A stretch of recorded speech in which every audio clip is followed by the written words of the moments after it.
एक सरकारी विभाग में दो अधिकारी थे, राजेश और विमल। दोनों का पद सेम था, सैलरी सेम थी, लेकिन दोनों की लाइफस्टाइल में जमीन आसमान का अंतर था।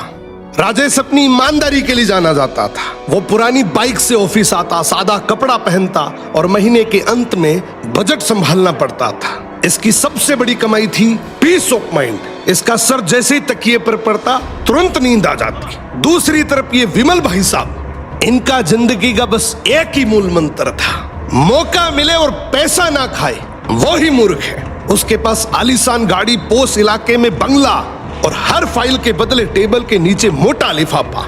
गरीबों की पेंशन, विधवाओं की सहायता, हर जगह उसने अपना हिस्सा काटा।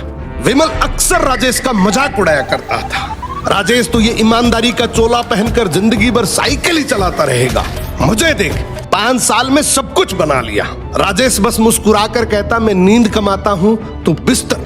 अब कर्म का हिसाब देर से खुलता है, लेकिन जब खुलता है तो ब्याज सहित लौटता है। विमल के बेटे का जन्मदिन था, तोहफे में उसने बेटे को एक महंगी सुपर बाइक दी।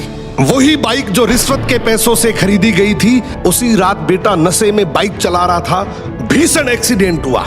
विमल का फोन बजा, उसके होश उड़ गए। डॉक्टर बोला आपका बेटा कोमा में है, हालत गंभीर है, कई सर्जरी होगी, लाखों का खर्च आएगा। विमल चीख पड़ा, पैसे की चिंता मत करो, बस मेरे बेटे को बचा लो।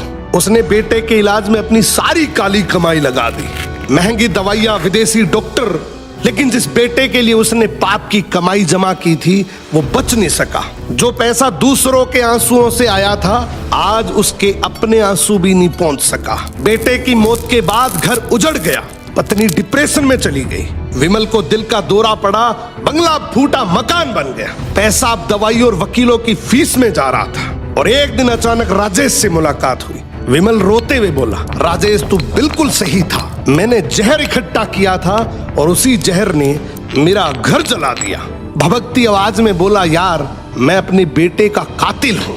जिंदगी में याद रखना, हराम की कमाई हराम के रास्ते से ही जाती है। ये रील टैग करो उस दोस्त को जो सरकारी कर्मचारी है। अगर वो ईमानदार है तो इस रील को देखने के बाद वो बहुत खुश होगा।